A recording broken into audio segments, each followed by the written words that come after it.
And now for my superlatives, so looking back at this past Saturday, in fact, the entire week, really. I'm going to hit on some defenses. I'm going to throw in there one special teams player. I won't do a separate special teams shout out, but I will mention, as a whole, Rice's defense made a very potent attack that Marshall has. I mean, they have Grant Wells, they've got Brandon Knox, they've got good receivers. They shut it all down. The first shutout, I believe, that they've had of a ranked opponent since 1987. I'll have to consult with my sources to see if I'm right, but a long time. And everybody played well. So everybody was good. I'll just shout out a couple of individual players at Rice. Blaze Aldridge, who I've liked for a while. Very active and intelligent linebacker. He had 3 solo stops, also 7 assists, and a pass defense, and half a tackle for loss.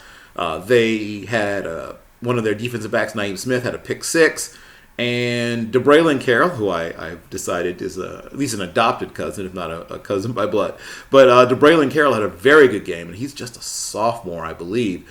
Very active, powerful, squatty-body D-tackle. He had a solo tackle. He had 4 assists on tackles and also 1.5 sacks. And he's just beginning to develop, but that whole defense played well. Moving to, once again, Indiana's defense, good, top to bottom. I'm going to mention at least a couple of, or at least one particular, 2. I'll mention 2 particular players. Micah McFadden, who is smart and active. He had 6 solo tackles, also a couple of sacks, 3 assists. And safety, Jamar Johnson, had 3 solo tackles, an assist, pass defense, and an interception. But the whole defense, I don't know why people were picking against them. I've seen Wisconsin play, and their offense is challenged under the best of circumstances, and Indiana has a great defense. I did really well on my picks this past week. I had Coastal Carolina, I had Indiana, did really well. I think I might not have missed any of my picks, but let's go back to Ohio State. Haskell Garrett, who many people remember as a scary shooting situation, he's bounced back, and he had a big man touchdown, so that automatically gets you a superlative with me. He also had 2 solo tackles, an assist, and was, active and disruptive just in general, but big man touchdown, always winning. Utah has a good defense all the time, right? Going back to the Coach McBride days and probably before that. Devin Lloyd is one of maybe their most athletic linebackers, and he had 6 solo tackles, he had an assist, he had a sack, and once again, those guys, it was just all over the place. And he's good in coverage. Here's a guy that I love, and he's not a super athlete, but he was a really great wrestler, and he had a chance to get some D1 offers for wrestling, but instead he decided to fight his way onto a roster to play football, and that's Bubba Arslanian of Akron. 11 solo tackles, 5 assists, 2 tackles for loss. He also had a sack, he had a forced fumble, he had a fumble recovery. He did some of everything. Unstoppable. I'm going to move on down the line.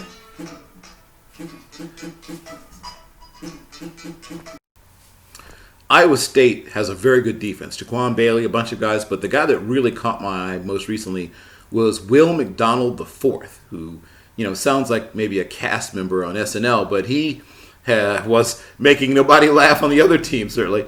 He had a couple of sacks. He had 2 solo tackles, 2 sacks, and an assist, and was a handful. And I think he doesn't play that many snaps. I have to start tracking to see. It looks like he plays a little less than half of their snaps. I don't know. I'll have to see. But he's super productive in the time that he's out there. Bowling Green State University does not have a great defense, but they have at least one really impressive defensive player, and that's Darren Anders, a very instinctive linebacker, and he was all over the place. 4 solo tackles, 4 assists, half a tackle for loss, and just one of those guys that you always see around the ball.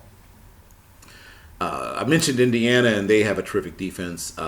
Colorado does not have a terrific defense, but they have an improving defense, and Mel Tucker left the cupboard something other than bare in terms of talent there, and the most impressive that I saw was Nate Landsman, their leader, really, on defense, the linebacker. 12 solo tackles, 4 assists. That's right, 12. 4 assists and a sack, and once again, a guy that you could see sort of running things back there. Virginia Tech has had a very down year on defense, but a guy that I have been high on, and I continue to be high on, is Emmanuel Belmar. And he had 4 solo stops. He had also 3 sacks. Just A guy that is not terribly big. I'm not sure how fast he'll run, but he really understands leverage and how to use his hands. He can develop power. He has some moves. I could see him being a guy that gets drafted day 3 and becomes something in the NFL. Here's another guy who will not be falling to day 3, most likely unless he runs a terrible time, is the corner at Arizona, Lorenzo Burns, who is in almost everybody's top 10 and sometimes occasionally even top 5 corners. He had the first turnover that Arizona's had all year. So that tells you about their defense, but he had a very good game. He had a fumble recovery. He had some, pass defense. I think he had an interception mixed in there for flavor, 4 solo tackles, pass breakup. He's a really good player. And I'm going to end with one of my guys. I'm going to say my guys. He was a small school player who transferred up due to the COVID-19 situation. So he was really known as a return specialist. That's Deangelo Amos. He started his career at James Madison and, twice made my all underappreciated team as a return specialist. Is playing free safety and playing fairly well at UVA. And he's a guy that we'll see what happens. He could take advantage of that extra year of eligibility. I don't know if he'd be drafted as of now, but if he continues to grow as a free safety on top of what he gives you as a return man, he has a shot. So he had a solo tackle, he had a tackle for loss, and he had an interception. And like I said, you can just see the game beginning to slow down for him. I'm also going to shout out one special teams player, and so I'm going to just lump it together with defense this week. And this is another one of those freshmen who, his heart does not pump Kool-Aid.